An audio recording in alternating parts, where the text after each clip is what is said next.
Now with Dr. Tara Narula answering the question, how do I know if I have an arrhythmia and what should I do about it? But first, what is an arrhythmia? So an arrhythmia is a big bucket term for an abnormal heart rhythm. Most often people will come in and tell me, I have palpitations or a feeling of a skip beat. I don't know if you've ever felt that. It feels really weird. I've had it myself, and it almost feels like you're on a roller coaster and you kind of lose your breath.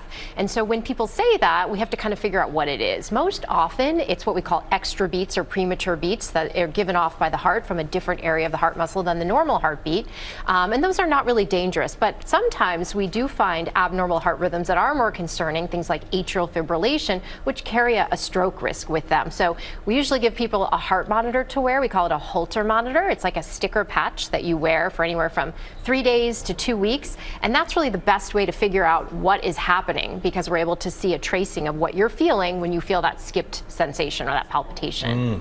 Why does this happen? There's lots of reasons. So often people get palpitations at times of stress or lack of sleep, dehydration, infections or even vaccinations, hormone changes. Those can kind of trigger those feelings of palpitation. So you may not have them for a period of time and then suddenly they come back.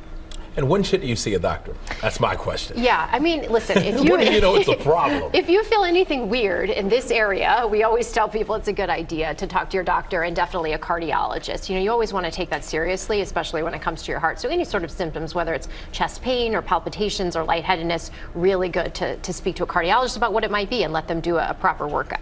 All right, Better Dr. safe than sorry. That's You're right. right about that. Dr. Tara Narula, good to see you again. Thanks.